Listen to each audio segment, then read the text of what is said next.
신약성경 히브리서 9장 1절 말씀입니다.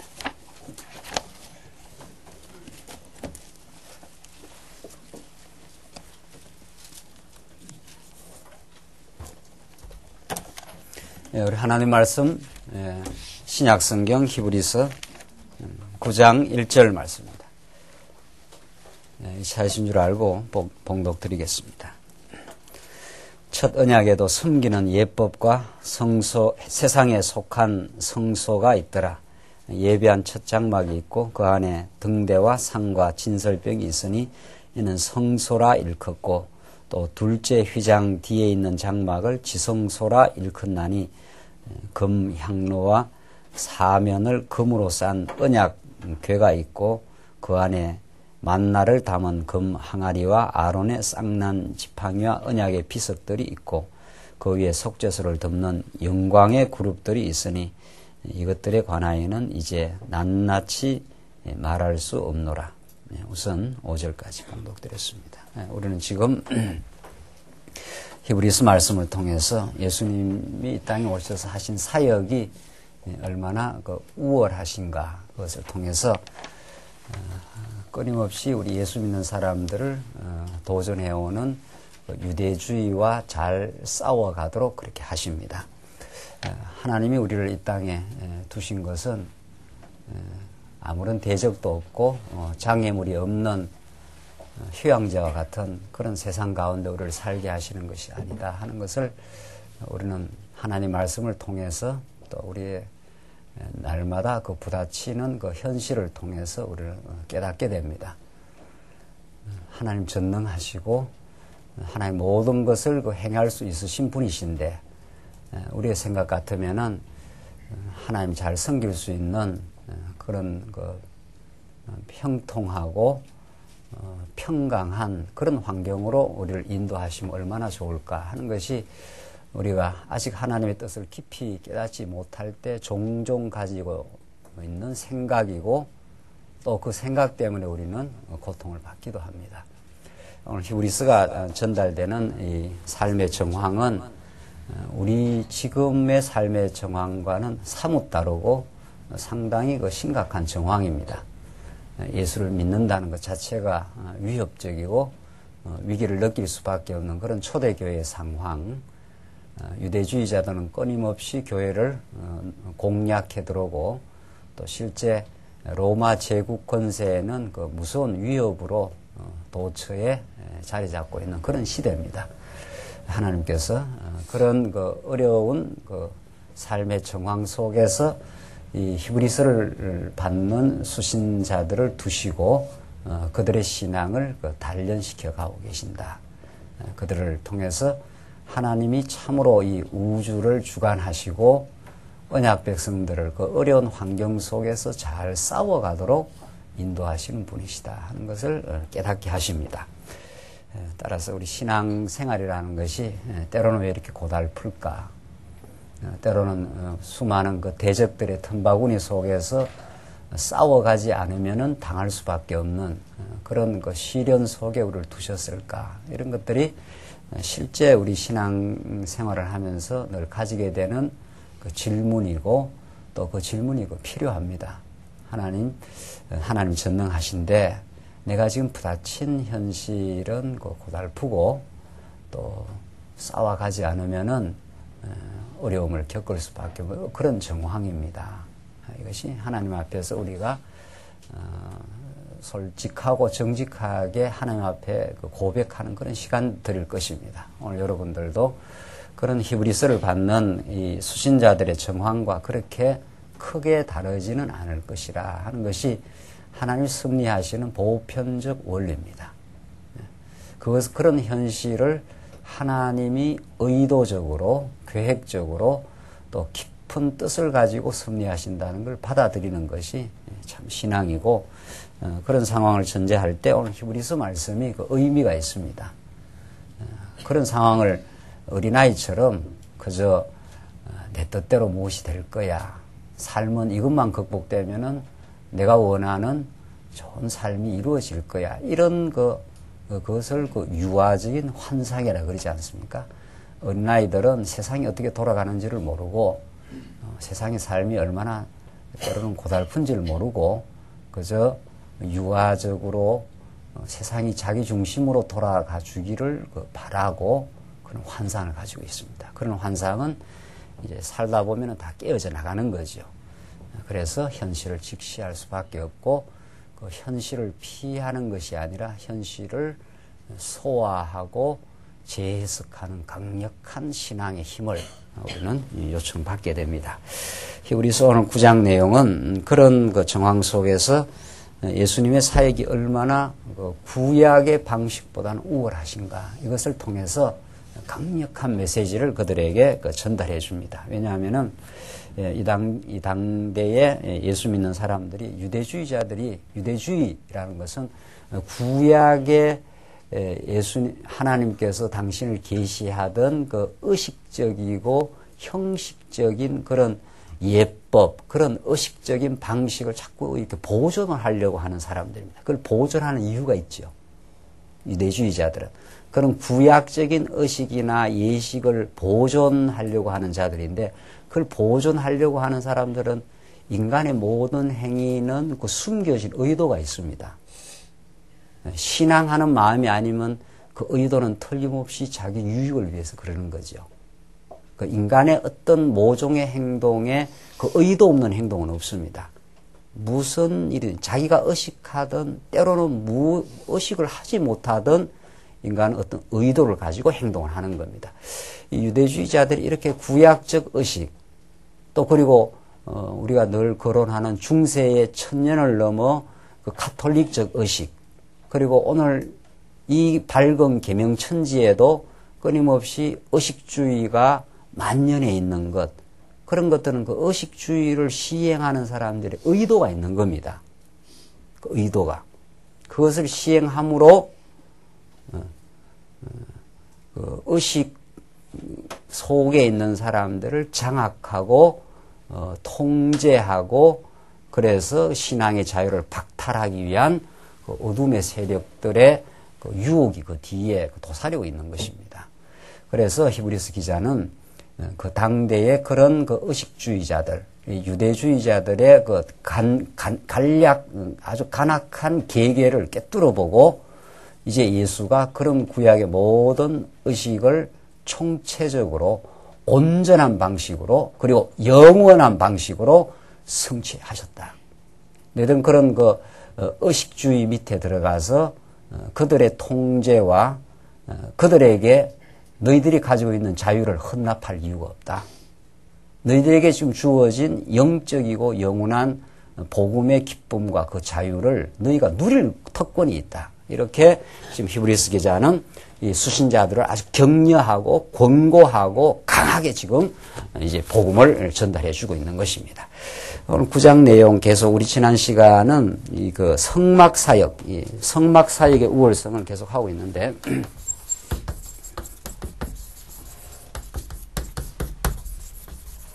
구약의 성막 사역보다도 예수님의 성막 사역이 얼마나 우월한가를 가르쳐 주기 위해서 9장 1절 보시면은 9장 1절 첫 언약에 섬기는 성소의 구조와 도구들을 다 설명합니다. 그 성막 안에 있는 어떤 무엇이 있다는 걸 자세히 설명을 하는데 이거 우리가 잘 알고 있는 거죠. 첫 언약에도 섬기는 예법과 세상에 속한 성소가 있더라. 예비한 첫 장막이 있고 그 안에 등대와 상과 진설병이 있으니 그것을 성소라 일컫고 이렇게 첫 장막, 이게 첫 장막, 이게 둘째 장막입니다. 이 안에 이 하나님의 이 법궤가 들어있는 이 지성소로 들어가기 위한 첫 성소, 첫 성소에는 뭐라고 했습니까? 등대도 있고 상도 있고 그 다음에 진설병, 진설 떡을 늘 차려놨다 이런 뜻입니다. 등대, 상, 진설병이 있으니 이는 성소라 일컫고 또 둘째 휘장 뒤에 있는 장막을 지성소라 일컫나니 요거 휘장입니다. 요거 뒤에 있는 이걸 이제 지성소라 이게 이제 지성소고 지극히 거룩한 성소 하나님 지극히 거룩하신 하나님이 임하는 자리 이런 뜻이죠. 이걸 이제 여기는 성소 여기는 이게 안뜰 안뜰이고, 이게 동편으로 문이 있어서 이쪽으로 이제 들어가게 되어 있습니다. 백성들은 이곳에 있고, 여기는 제사장들이 매일 들어가고, 이 지성소는 대제사장이 1년에 한 번 들어가게 되어 있습니다. 이제 구약의 이제 그 성막의 그 형식이고 그 안에 이런 것들이 있었다. 이게 다 복음적 의미를 갖고 있는 거죠. 다 복음적 의미. 다 예수 그리스도에 대한 예표입니다. 이 뭐 등대라든가 상이라든가 진설병, 늘 그 떡을 그 매일매일 이제 그 갈아서 이거 우리가 옛날 그 유교에서 제사 드리는 거 비슷한 겁니다. 그 형식 자체는. 이런 것들이 다 이게 보편적으로 이렇게 흘러와서 이 복음을 모르는 사람들이 이제 제사 드릴 때고 떡도 옛날에 그 떡도 차리고 떡도 아무데나 또 놓으면 안 된대요. 뭐 그래갖고 뭐 떡은 어디다 꼭 놔야 된다. 또 뭐 설들이 많아. 또 뭐 왼쪽에 놔야 된다, 오른쪽에 놔야 된다. 그 제가 어릴 때 이래 생각하면은 뭐 그대로 또 안 하면 또 불호령이 떨어져. 그러니까 여기도 아무 데나 놓는 게 아니고 다 지자리에다 이렇게 해가지고 딱 이렇게. 그게 이제 뭔지 모르게 인간은 저런 그 제사를 통해서 자기 죄를 씻어야 된다. 뭔가 이제 그런 그 죄의식이라는 게 인간의 보편적이 있고 그걸 씻어내고 해야 된다 하는 그런 것들이 이제 일반 계시 속에서도 예수 그리스도가 없는 그런 제사를 통해서 조상이라도 제사를 드려야 그래도 우리 집안에 우환이 없고 행복하게 살 거 아니냐 이 말입니다. 다 사람들은 이게 뭔가 억눌려 있고 뭔가 이 조상한테라도 떡이라도 좀 평소에 살았을 때 잘 못했으니까 인간에 이게 이 한풀이가 있는 겁니다. 한풀이에 의해서 그 제사를 하는 것은 그 조상 먹으라고 한 게 아니고 먹으라고 와서 먹지 않는다는 걸 잘 알아요. 아는데 자기 마음 달래기 위한 자기의 이 땅의 욕망을 실현하기 위한 다 그런 가짜 방식을 하는 겁니다. 구약의 제사 그런 거 비슷해요. 구약. 근데 이 복음적 의미를 모르면 진짜 그 비슷한 거예요. 복음적 의미를 모르면은 이런 것들이 이렇게 뭐 떡상, 상, 이거 향단 이렇게 다 차려놓고 매일 이 제사장이 들어가서 불 붙이고 떡 차려놓고 매일 하는 거예요. 이게 전부 장차 오실 예수 그리스도에 대한 모형이요 그림자라는 겁니다. 떡상, 떡이라는 게 장차 예수님이 우리의 진짜 영원한 생명의 떡. 예수 믿는 사람은 무엇으로 사는가? 이렇게 했을 때 우리는 돈으로 먹는 떡으로는 육신이 살지만 우리 영혼은 하나님이 우리에게 베풀어 주신 하나님이 살아계시고 예수를 통해서 우리를 얼마나 사랑하심을 그걸 먹고 사는 거 아니에요, 우리가. 그렇죠? 예, 그러니까 이 모든 이 성소는 성소, 등대 불빛도 마찬가지고 빛이니까, 등대. 빛이 비치는, 어두움을 밝히는 빛이라는 거죠.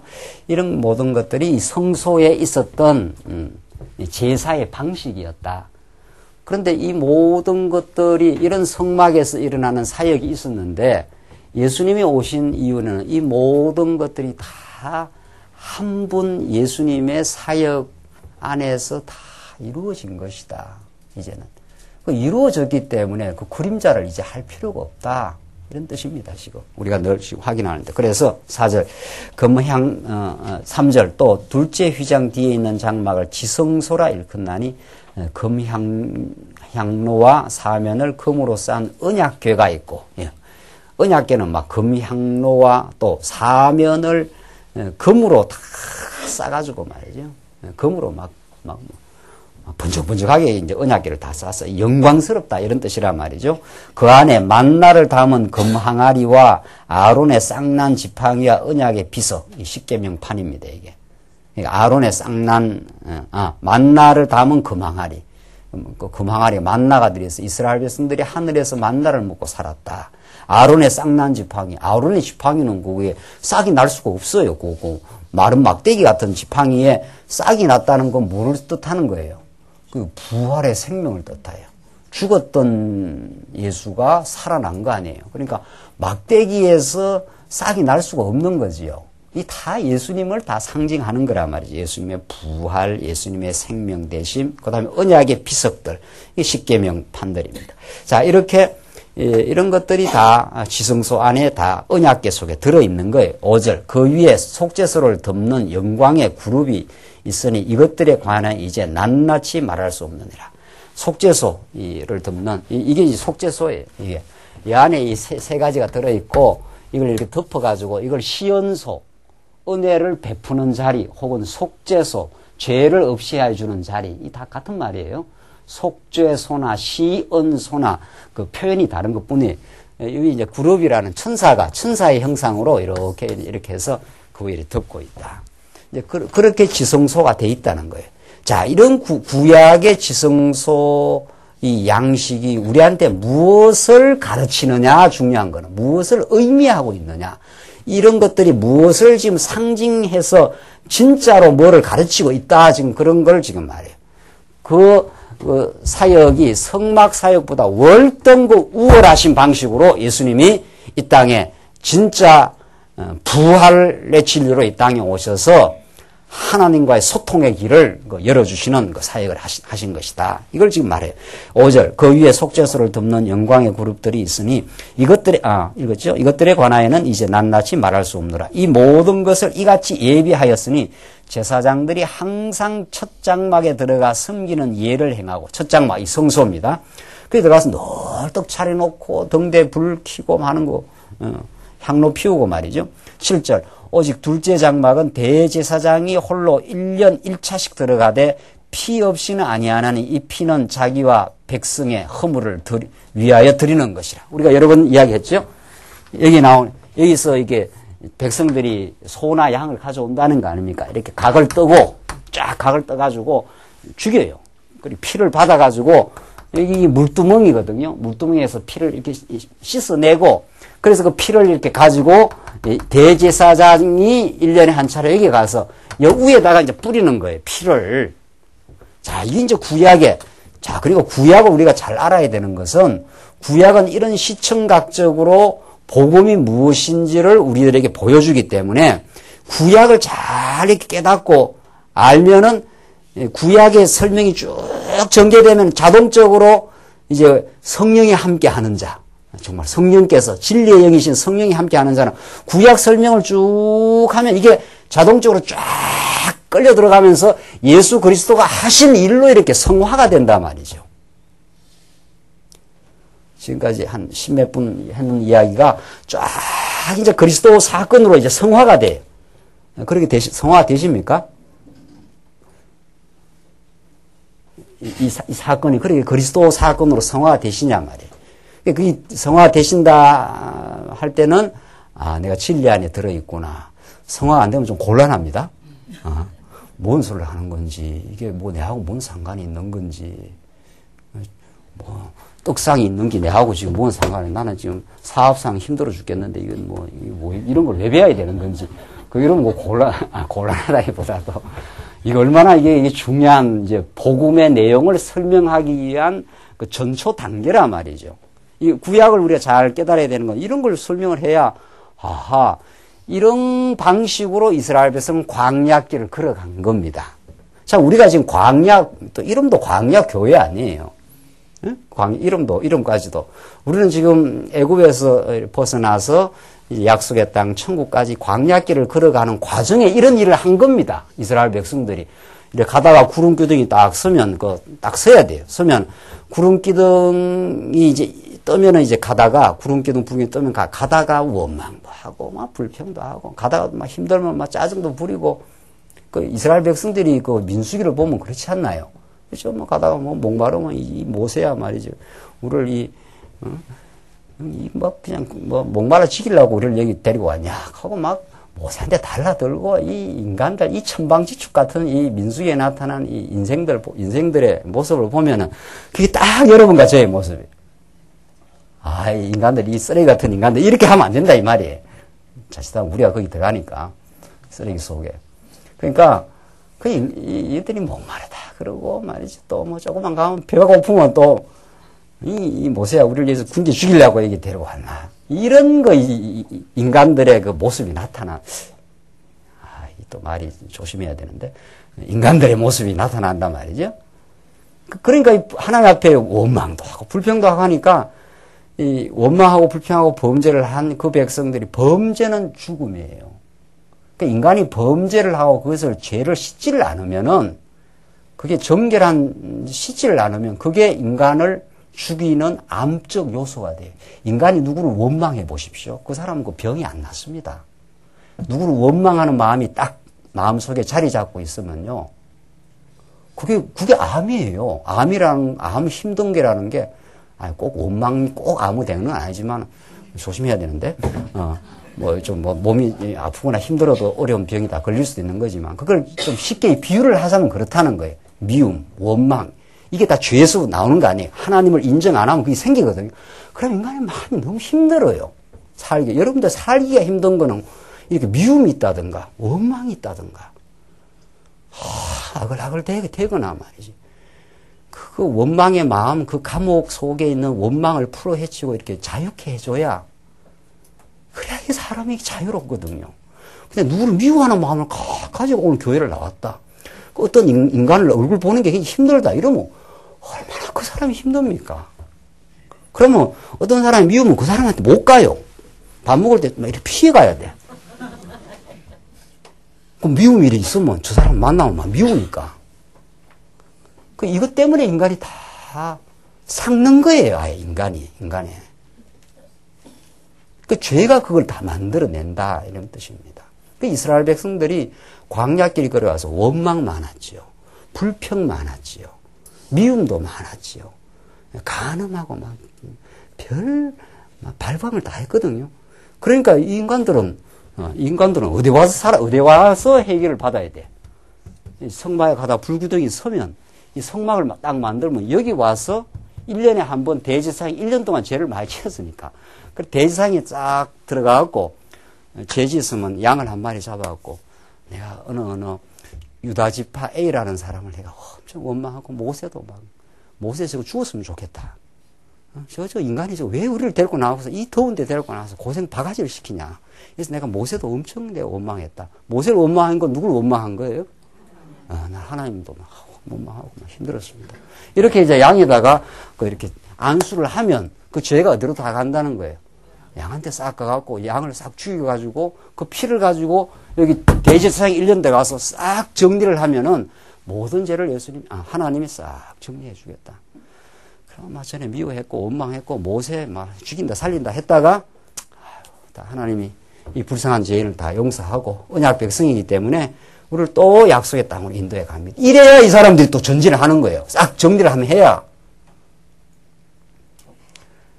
제가 하도 정리하는 습관이 잘 안 돼가지고 컴퓨터를 정리를 하고 써야 되는데 이걸 또 쓰고 저걸 또 쓰고 글을 음모스미를 쓰니까 그게 한 번씩 이렇게 정리를 해야 된답니다. 장로님 이야기를 들으니까 이렇게 별 필요 없는 프로그램 같은 거 싹 한번 정리해야 프로그램이 싹싹 잘 돌아가는데 그 정리하는 습관이 잘 안 돼 있고 잘 몰라갖고 또 컴퓨터 막 그냥 때려놓고 아무 따는 아니지만 글 쓰고 이거 쓰고 이러니까 이게 뻑뻑하게 안 돌아가. 이제 왜냐하면 쓰레기 같은 외형 프로그램들이 많이 들어오고 거기다가 바이러스까지 묻고 이래가지고 이게 안 돌아가는 거예요. 그 지금 한 달째 지금 안 돌아가는 그 시간이 없어. 그거 한 번 고칠 시간이 없어갖고 그러니까 정리를 그때 안 하면 이 프로그램이 잘 안 돌아가고 사는 게 어떻다 이런 뜻입니까? 뻑뻑하다 이런 뜻입니다. 사는 게 뻑뻑하고 힘들다 이런 뜻이에요. 어떤 놈은 밉고 어떤 거는 저거 원수 같은 인간 왜 나타나나 싶고 또 뭡니까? 저 남편은 왜 이렇게 돈을 못 버리나 싶고 이런 거 저런 거 이런 거 저런 것들이 있으면 그걸 정리를 안 하면 뻑뻑해져 가지고 프로그램이 안 돌아가는 거예요. 안 돌아가면 어떻게 되는 겁니까? 컴퓨터를 쳐도 안 돌아가는 거예요, 이게. 안 돌아간다는 거는 이게 순환이 뭐가 안 되는 거예요. 안 돌아가면 어디로 오라 이 말입니까? 여기 와서 정리해라 이 말입니다. 여기 와서 아이고 저 원수 같은 인간 내가 미워했습니다. 이러면 괜찮다.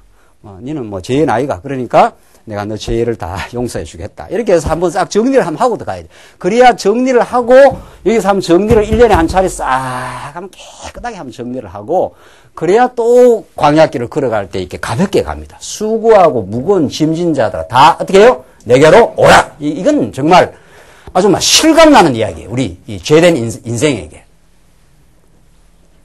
그래서 이 쓰레기 같은 생각들 말이지, 온갖, 지금 컴퓨터 안에 깔려있는, 바이러스, 균에다가, 프로그램 쓸데없는 거, 이런 거 하면 싹 하면 정리하면, 클릭만 딱 하면 프로그램이 쫙 돌아가잖아요. 내가 원하는 대로 촉촉촉 하면 휙 돌아가거든요, 이게 원래. 근데 온갖 잡스러운 생각들, 바이러스들, 온갖 들어가 있으니, 클릭이 안 돌아가. 그러니까 인생이 안 돌아간다, 이런 뜻입니다. 내가 예수를 뜨겁게 만나지 않으면, 하나님의 은혜의 복음을 들어, 내가 참 자유의 세계로 하나님의 은혜 속에서 내 모든 허탄한 생각들이 새롭게 정리되고 정리가 돼야 가벼워지는 겁니다. 정리 안 돼 있으면 복잡한 거예요. 프로그램이 안 도는 거예요. 안 돌아. 안 도니까 정말 힘든 거지 뭐. 여러분들 육체가 힘든 것도 물론 있습니다만은 이 정신과 영혼이 이 맑질 않으면은 얼마나 인간은 정말 힘든 겁니다. 며느리 보기 힘들고 말이죠. 저거 나가 안 죽나 말이지, 저거. 이러면 막 힘든 거예요, 막 인생 사는 게. 그 문제는 그 밖에 있지 않아요. 저 며느리에 있지 않다고. 이게 우리가 기본으로 지금 이야기하는 거 아닙니까? 복음을 이야기하면. 천하 없는 어떤 사람이라도 내가 하늘의 영광과 그 은혜를 깨달아 내가 죄를 용서받은 하나님의 자녀임을 깨닫고 하나님의 은혜 속에 살고 하면은 모든 천하 없는 게 모든 게 다 덮어져 보여요. 다 그래 그럴 수 있어. 또 하나님의 뜻이었겠지. 뜻이었겠지가 아니고 뜻이야. 그걸 정리를 안 하면 막 힘든 거예요. 모든 게 다.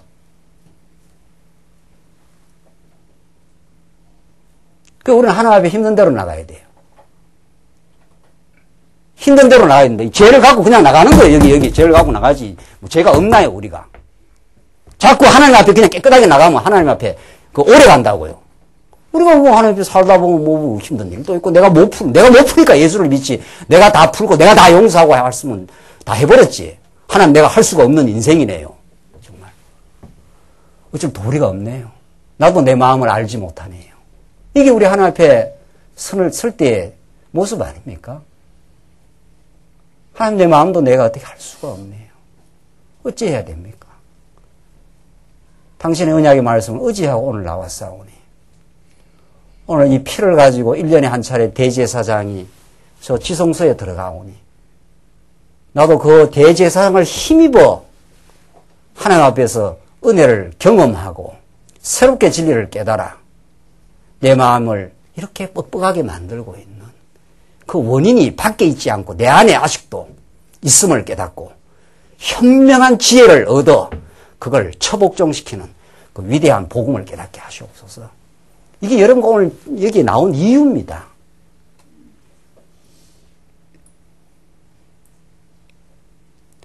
(8절) 보시면 성령이 이로써 보이신 것은 첫 장막이 서 있는 동안에 성소에 들어가는 길이 아직 나타나지 아니한지라 아니한 것이라. 이 장막은 현재까지의 뭐라고 그랬습니까? 비유라. 오늘 예수님이 오시는 이날까지의 비유요 상징이라. 이 모든 것들은 자 예수님이 이제 죽으시고 부활하셔서 부활의 성전, 부활의 성막이 되신 겁니다. 예수님이 부활하심으로 살아나셔서 죽음의 권세, 사망의 권세, 미움과 시기와 원망과 내가 어떻게 할 수 없었던 죄의 포로 되었던 권세로부터 우리를 해방시켜 주시려고 자유의 세계로 우리를 인도하시려고 당신이 살아나 버렸었어요. 그래서 이 장막은 지금까지의 비유라. 이거 전부 이거는 양을 잡아서 그 피를 가지고 그 안으로 들어가서 하나 죽어야 된다는 거 아니에요. 누가 죽지 않으면 죄 문제가 해결 안 돼요. 죽어야 해결이 돼. 죽어야. 그래서 이게 구약의 제사를 계속 드렸다. 그래서 9절 이 장막은 현재까지의 비유니 이에 의지하여 드리는 예물과 제사가 섬기는 자로 그 양심상으로 온전케 할 수 없나니. 이거는 제사가 섬기는 자로 제사장이 또 제사 드리고 또 제사 드리고 자꾸 해야 된다는 거예요. 또 제사 드리고 나면 또 범죄를 또 하니까. 그 현상적으로 말하면은. 그래서 10절 이런 것은 먹고 마시는 것과 여러 가지 씻는 것과 함께 육체의 예법만 되어 개혁할 때까지 맡겨둔 것이라. 이런 것은 먹고 마시는 것, 떡상에서도 뭐 먹고 여러 가지 씻는 것, 물두멍에서 씻는 것, 함께 육체의 예법만 되어 개혁할 때까지 맡겨둔 것이라. 이게 개혁이거든요. 개혁은 이 그림자적 방식을 확 새롭게 바꾼다 이런 말입니다. 확 바꾸는 거예요. 고쳐가지고 혁명을 일으켜버린 것이다. 예수님 사건으로. 이때까지만 한 거다. 구약에. 구약 그것도 하나님이 당신의 언약 백성을 어떻게 사랑하신다는 그 방편을 보여준 거예요.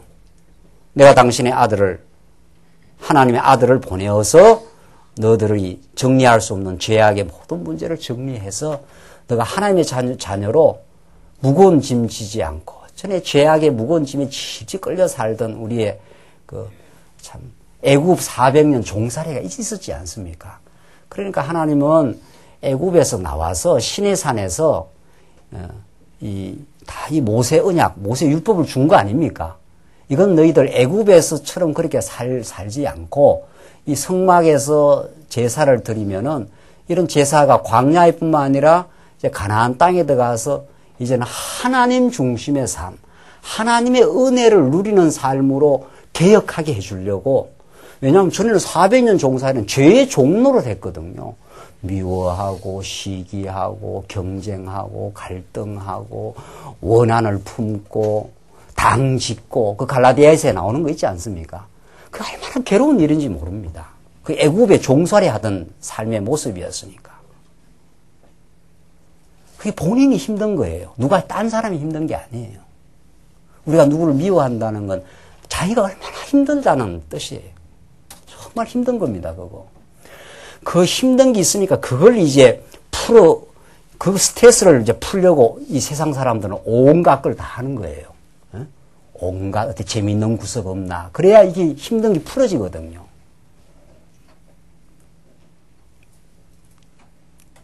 그런다고 풀어지느냐 말이죠. 세상 방식으로 한다고. 그래서 어린 양이 하나 죽어가지고 그 피를 피로 여기 와서 다 물두멍에서 씻어내서 그걸 가지고 언약궤에 이 십계명 너 율법 지켰느냐 안 지켰으면 죽어야 돼 이렇게 이 십계명이 요구하고 있어요. 우리에게 피를 요구한다고요. 너가 지키면 살려주지만 안 지키면 죽어야 돼. 그게 사망 아닙니까? 죽음 아닙니까? 그러니까 여러분과 제가 영적인 감각이 자꾸 생긴다는 것은 과거에 우리의 삶이 죽음의 삶이었구나. 지금도 만약에 옛사람이 살아있다는 건 이건 사망 권세 아래 잡혀가는 삶이구나. 이걸 느끼게 되어 있습니다. 아하, 이게 옛날에 내 살았던 삶의 방식이었구나. 이제 빛을 발견하고 생명의 양식을 공급받으면 그 생명의 방식이 살아나요. 이게 부활의 성전 안에서. 성전은 하나님을 섬기는 곳 아닙니까? 하나님을 진정으로 섬긴다는 건 은혜를 깨달아야 하나님이 여호와십니다. 이렇게 찬양하지 않나요? 성전에서 할렐루야 하는 게 그거거든요. 여기서 대제사장이 1년에 한 번 피를 뿌려보면 죄가 싹 사해졌다고 피를 뿌릴 때 이제 에봇을 입고 금방울을 달아요. 그 피를 이렇게 뿌리고 다니잖아요. 이게 뿌리면 이게 딸랑딸랑 하는 소리가 밖에서 백성들은 대제사장이 어떻게 하는지를 몰라요. 그 소리만 듣고 있는 거예요. 그래서 대제사장이 피를 막 이렇게 뿌리면 그 피가 만약에 어린 양이 그 흠집이 있는 어린 양의 피를 가지고 들어가면 적사해버립니다. 그 어린 양이 흠이 있는, 그러니까 온전한 제물이 아니면 제사장이 적사해요. 그런데 그게 온전한 제물의 피를 가지고 막 이렇게 뿌리면, 이게 이렇게 뿌리니까 이게 딸랑딸랑 할 거 아닙니까? 대제사장 옷이 이렇게 긴 옷에 방울이 달려있단 말이죠. 근데 대제사장이 여기서 서가지고, 여기서 이렇게 돌아다니면서 피를 뿌리는 거예요. 이렇게 피를 가져가갖고 이렇게 뿌리니까 어떻게 된다 이런 뜻입니까? 피를 뿌리면 이게 사람이 움직이니까. 그 밖에서 듣고 있으면 딸랑딸랑 하는 거예요. 그 계속 소리가 딸랑딸랑 난다는 건 대제사장이 어떻다는 겁니까? 살아있다. 살아있다 말은 그 피를 하나님이 어떻게 받아주셨다. 피를 받았다는 말은 하나님 모든 죄를 다 용서하셨다. 이 말이거든요. 그러면 밖에서 숨죽이고 있다가 백성들이 확 이게 할렐루야. 우리 여호와 하나님을 찬양하리로다.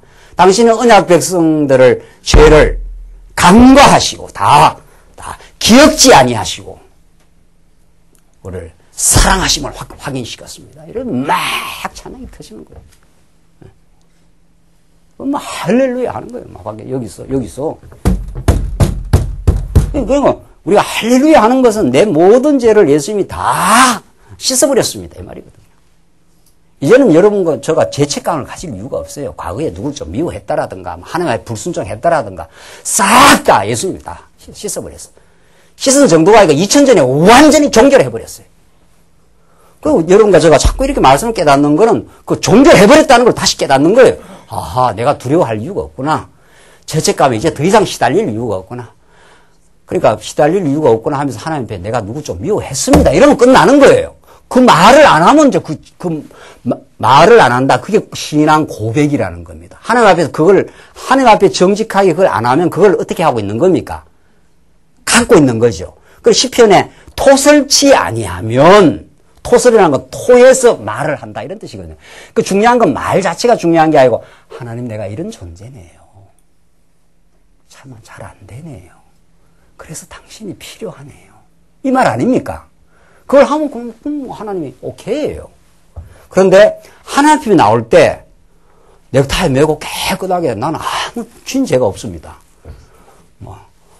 딴 사람 보니까 막 깨끗하게 이렇게 이래 나오면 이제 그때부터 사태가 복잡해져요. 사태가 어떻게 복잡해지는지 아십니까? 꼭꼭 숨겨져 있는 마음이 해결이 안 되는 겁니다. 현상적으로 말을 하면. 그걸 안고 있으면 암을 안고 가는 거나 마찬가지예요. 그걸 쥐고 있다는 거는 그게 에너지를 얼마나 잡아먹는지 몰라.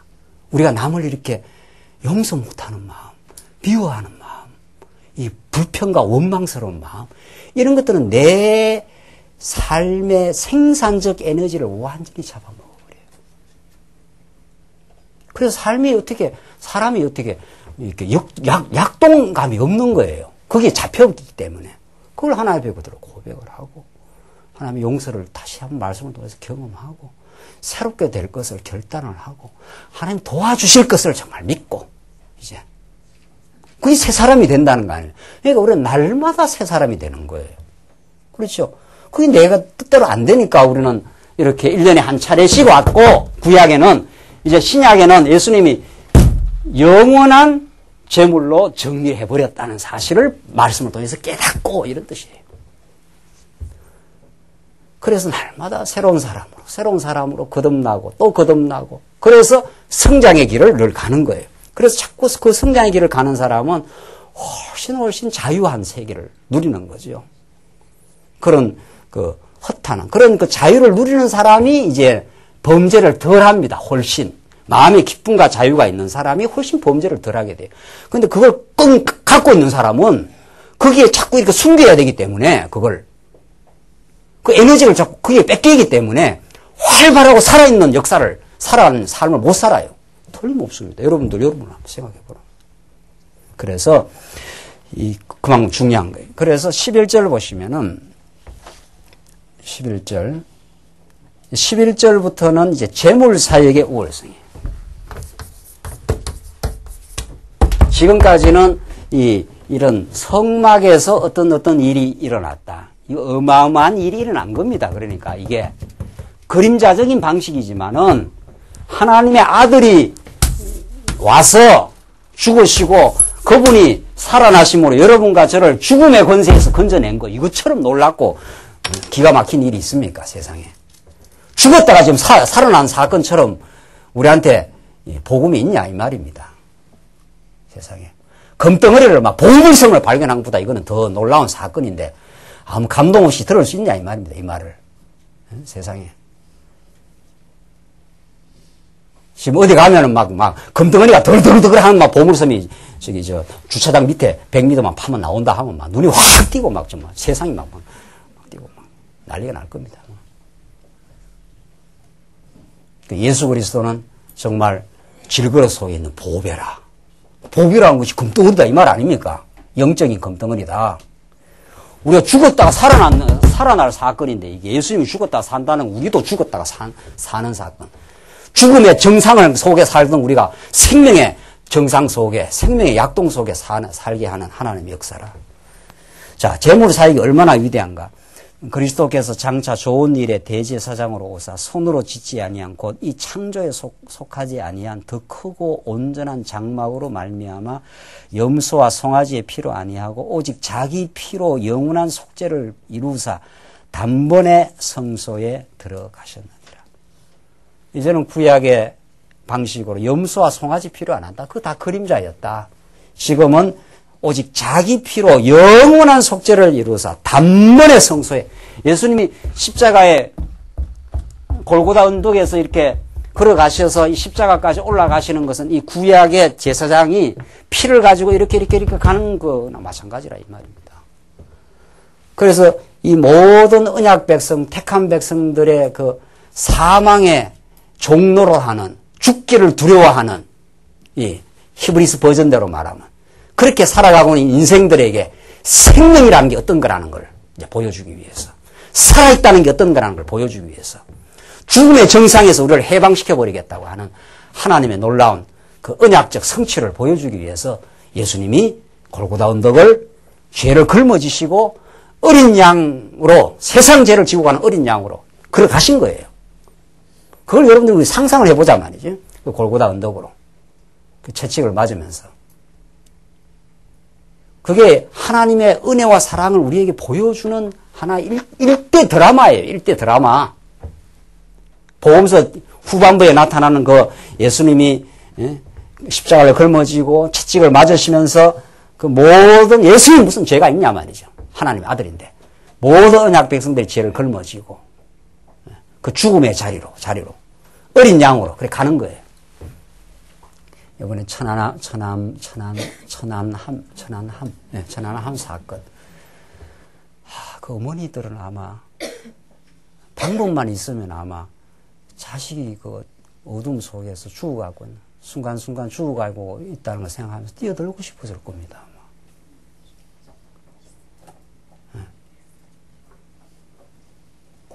아마 아버지보다 어머니들이 더 그랬을 것 같아요. 아버지들은 폼은 좀 잡는데 어머니는 아주 죽는다 하면 들어간다는 거 아니에요. 불구덩이 속으로. 자식이 죽는다 하면은. 그랬을 겁니다. 그 기가 막힌 그 삶의 현실.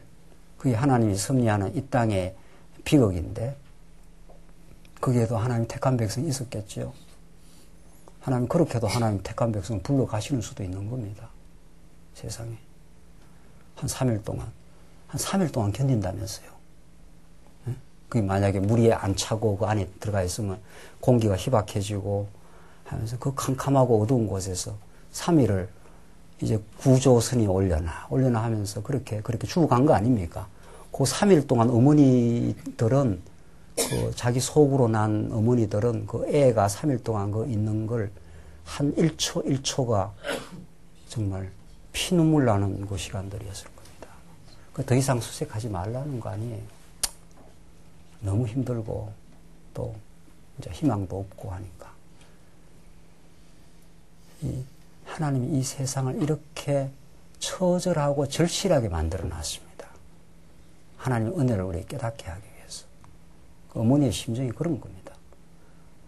부모의 심정이 그런 거라는 거죠.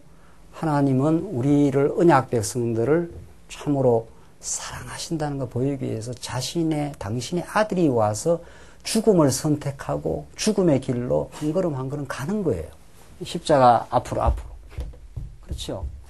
여기다 매달아 놓고 온갖 조롱을 다 하고 네가 메시아면 한번 내려와 봐라. 침 뱉고 홀랑 벗겨놓고 온갖 수치를 당하심으로 여러분과 제가 죄로 말미암아 겪어야 될 그 수치와 모욕을 온몸에 다 전율하듯이 받으심.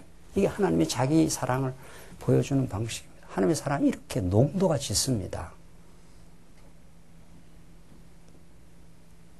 하나님의 사랑을 아무 감동 없이 그랬는가 보다. 2000년 전에 그랬는가 보다. 그렇게 된다면 너무 그거야말로 비극 아닙니까? 그래서 이 예수님의 언약적 성취 사건은 당신의 제사장직을 우리에게 보여주기 위해서 하시는 이 사건은 정말 너무도 놀라운 사건입니다. 부모가 자식 죽어가는 모습을 보다 못해 어떻게라도 살리고 싶어서 그냥 온갖 온몸을 다 던져서 기도하고 했을 거 아닙니까? 그런 그 부모의 심정보다 더 깊고 넓으신 아버지의 심정이 우리 하나님의 심정입니다. 우리가 죄 가운데서 그냥 허우적대고 말이죠. 허망한 것과 싸우고 말이죠. 막 뭐 온갖 발광을 하고 뭐 그렇게 살았지 않습니까, 우리가? 뭐 별로 중요하지 않는 것 같고 막 중요한 것처럼 막 발광하고 살고 뭐 욕심대로 막 하려고 하고 말이죠. 또 안 된다고 막 좌절하고 말이죠. 하나님께서 이 가운데 한번 가두어 놨다가 온전한 생명의 나라로. 생명이라는 게 얼마나 놀라운 건지 모릅니다. 나는 길이요 진리요 생명이라는 것은 생명은 살아있다 이런 뜻 아닙니까? 예수의 말씀을 깨닫고 그의 용서하심을 발견하고 하나님이 여호와 되심을 살아있는 분이라는 걸 깨닫기 시작하면은 이제 인생이 달라지는 겁니다.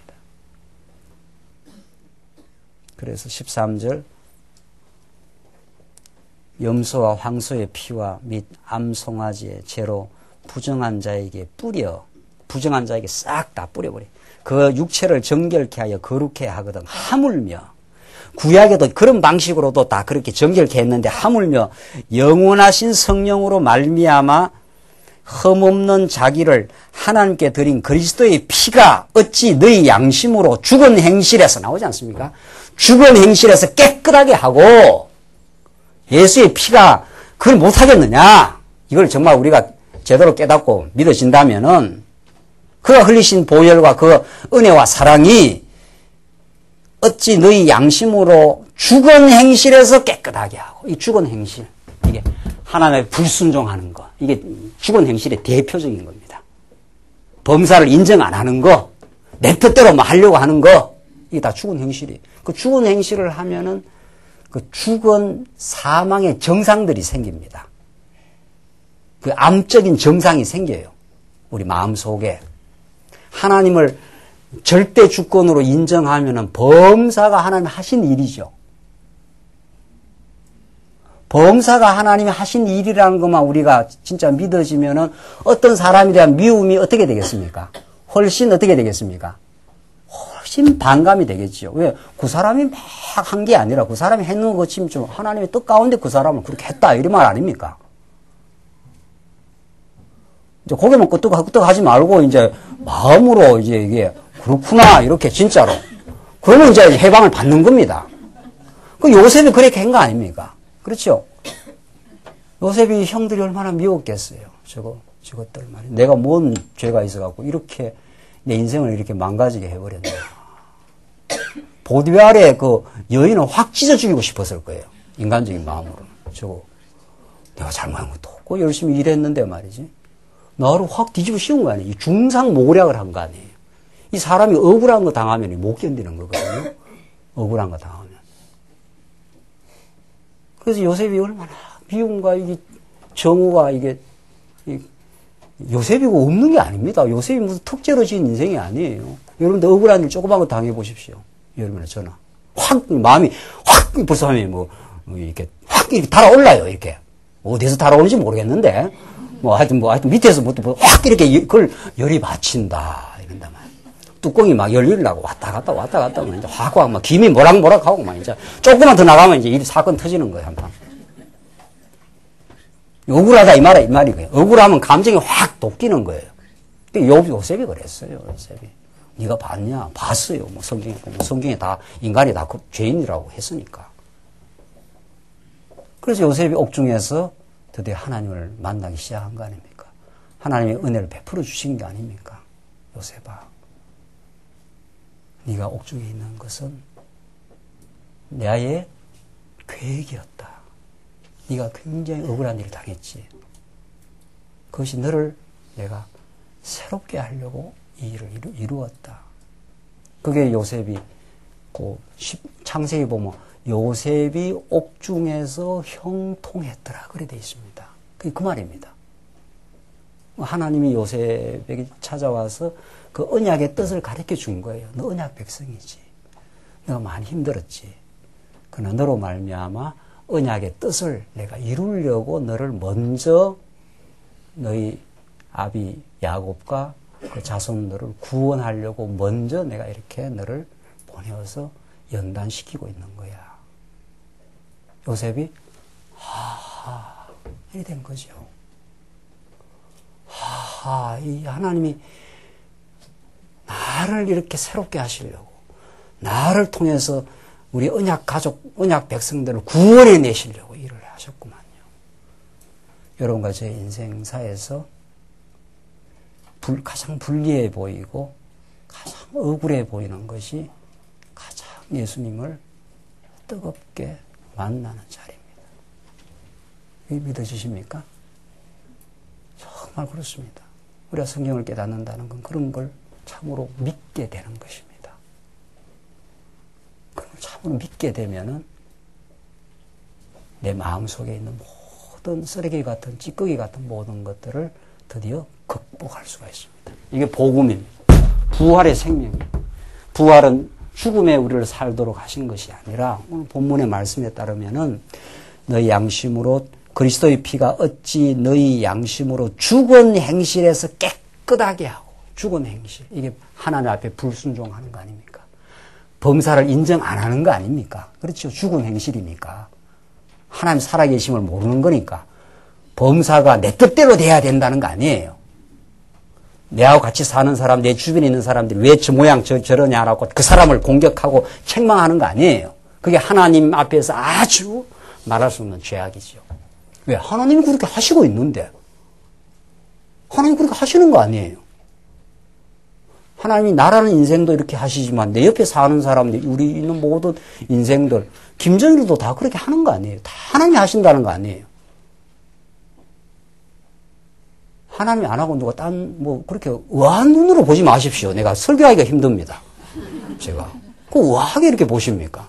맞다는 그런 것입니까? 하나님 하시는 거 맞지요? 뭐든지 하는 일들이. 그러면 그 힘들게 받아들였던 현실을 하나님이 형들을 통해서 나를 이렇게 애국까지 보냈구나. 이건 이제 반전의 드라마를 일으키기 위한 하나님의 뜻이구나. 이걸 요셉이 옥중 생활을 통해서 또 배우고 또 확인하고 또 확인한 그 시련의 과정이 있은 겁니다. 하루아침에 딱 기다려진 게 아니고 시련을 거치고 하면서 맞아 이렇게 된 거죠. 그리고 진짜 맞다는 건 옥에서 나오고 나서는 이미 진짜구나 이렇게 된 거예요. 그러니까 형들을 딱 만났을 때 저거 죽여버려야지 이런 마음이 안 생기는 거예요. 이야 이게 진짜 하나님이 나를 통해서 구원의 역사를 이룬다 하더니만 진짜 이렇게 나타나는구나 이게. 어찌 요셉만 그렇습니까? 요셉의 사건은 예수 그리스도의 예표이자 예수 그리스도의 지체인 온 하나님의 택한 백성들에게 이루어지는 하나의 모델 케이스인 것뿐입니다. 그래서 이런 하나님의 은혜를 경험하고 예수 그리스도의 피라는 건 하나님의 사랑을 보여주겠다. 피라는 게 가장 중요한 건데 인생에 있어서 그걸 흘려서 그렇게 뜨겁게 어머니가 막 그냥 자식 위해서 죽고 싶은 그런 심정처럼 그렇게 뜨거운 사랑처럼 그렇게 죽으심으로 우리를 죽음 가운데서 살렸었으니까 죽은 행실에서 우리를 깨끗하게 못하겠느냐. 이 피에 하나님의 사랑을 깨닫기 시작하면 그냥 살 수 있냐 이 말입니다. 그냥 옛날처럼 그렇게 살 수 있냐 이 말입니다. 도대체 예수를 만났다면은 옛날처럼 욕심부리고 옛날처럼 미워하고 옛날처럼 원망하고 그렇게 살겠냐 이 말입니다. 예수를 만나기 시작하면은 다 부질없는 거, 부질없는 정도가 아니고 다 나를 위한 거, 나를 나되게 한 거, 이게 하나님이 하신 일, 이게 내한테 부정적인 건 없어. 내 인생에 어떤 걸 겪었어도 하나님이 다 하시는 일이고 나를 사랑하신 일이고 나를 더 나되게 만들어가는 일이다. 이게 지금 결론이에요. 오늘. 이게 죽은 행실에서 벗어나는 거예요. 깨끗하게 되는 거예요. 미워할 거 없겠지 이렇게 되는 거예요. 그렇게 믿어만 지면 그게 오히려 나를 더 좋게 만들었다는데 형들의 그 팔 일이 요셉과 그 가족들을 살리는 일로 만들어버렸다는데 세상에. 그 형들이 놀랬지요. 네. 요셉이라 그러니까 아이고 죽었구나. 염려하지 마시라. 당신들이 나를 보낸 건 아니야. 당신들은 그냥 하나님의 도구로 쓰인 것 뿐이야. 하나님이 우리 가족을 구원하시려고 나를 당신들 앞서서 미리 보내셨나니. 그게 요셉의 해석입니다. 그러니까 우리는 이런 복음에 의한 해석으로 사는 사람이 된 거지요. 부활의 진리로 세상을 보는 그런 해석의 눈을 가지게 된 거지요. 죽음의 눈으로 세상을 보는 게 아니지요. 그렇죠? 죽음의 눈으로 보는 건 다 내 뜻대로 해야 돼. 내 뜻대로 안 되는 건 다 장애물들이야. 저거 다 제거시켜버려야 돼. 없애버리고. 부활의 눈으로, 하나님 살아계심의 눈으로, 하나님이 나를 사랑하사 지금까지 인도해 오신 눈으로. 그것이 오늘 죽은 행실에서 깨끗하게 하고 살아계신 하나님을 섬기게 못하겠느냐. 이 은혜를 깨달으면 살아계신 하나님을 할렐루야 하고 찬양 안 하겠느냐 이 말입니다. 요셉이 막 찬양한 거 아니에요. 그러니까 당신들이 나를 보낸 게 아니라 하나님이 우리를 구원하려고 먼저 보내셨다. 내가 겪어야 되는 그 고난이 필요한 고난이었다. 그 고난 때문에 나는 더럽게 말씀 앞으로 나아갔다. 이 말입니다. 요셉은. 사랑하는 성도님들, 오늘 이 말씀 들으시고 정말 하나님 앞에 1대1로 붙어야 됩니다. 지금 안 되는 거 있으면 오늘 이 말씀을 의지하시고 하나님 내가 참 미움도 있고 참 아주 힘든 부분이 많습니다. 이걸 복음의 능력에 의해서 정리해 주시고 하나님의 살아계신 하나님이 그 언약의 중보자로 예수님을 새 언약의 중보자로 보내주셔서 나를 죽은 행실에서 살려내시고 새로운 인생 되게 하신 하나님. 그 하나님을 찬양하게 하시옵소서. 그 하나님을 범사에 인정하는 새로운 영적 예배의 삶을 이런 구닥다리의 구약의 양식을 지금도 유지하려고 하는 유대주의자들, 그 의식주의자들을 쳐내버리고 이제는 영적인 삶을 살게 하시옵소서. 하나님의 뜻을 깨닫고 범사에 주신 대로 감사하게 받아들이고 하나님께 주신 은사가 있어서 교회 와서 그냥 조그마한 일이라도 지체로서 교회를 섬길 일이 없을까? 내가 오늘 교회 와서 말씀 듣고 마음에 기쁨을 얻고 얼마나 이 세상살이 힘든 성도들이 많은데 그 성도들을 격려하고 그 성도들을 살려주고 이제 사람을 경쟁하고 시기하고 미워하고 하는 게 아니라 온 사람들을 살려주고 반갑게 좀 맞아주고 말이죠. 예?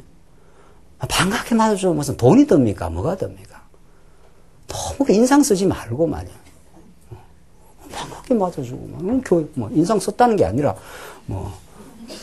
오늘 교회가 얼마나 좋은 거면 이 천국 잔치에 온 거 아니에요? 천국 잔치에. 이게 지금 막 대제사장이 이쪽으로 들어가는 날은 백성들은 막 흥분과 설레임, 하나님 우리를 용서하시고 우리의 사랑을 확증하심. 오늘 본문의 말씀이 그런 하나님의 은혜와 용서하심과 언약의 말씀과 우리를 광야길을 걸어가면서 이제 가나안 땅에 들어가서 새로운 삶으로 인도하실 그 모세 언약은 이스라엘 백성들 애굽 400년의 그런 죽은 삶이 아니라 살아있는 삶으로 살아있는 기독교 문화로 만들어주겠다고 하는 하나님의 약속의 말씀이에요. 그 구약의 모세의 약속의 말씀은 예수 안에서 우리에게 새로운 삶을 주겠다는 하나님의 약속이니까 하나님이 성취해 주지 않겠어요? 너무 놀라운 사건이에요. 나는 이 말씀을 안 들었으면 어떻게 살아갈까 싶어요. 이 말씀 안 들었으면 죽은 행실에서 살겠지요. 이제 나이가 한 50 중반 되었으니까 허무하겠지요. 내가 왜 살았나 싶겠지요. 돈 좀 버리거나 뭔가 학자가 됐거나 했겠지요. 그게 무슨 의미가 있을까?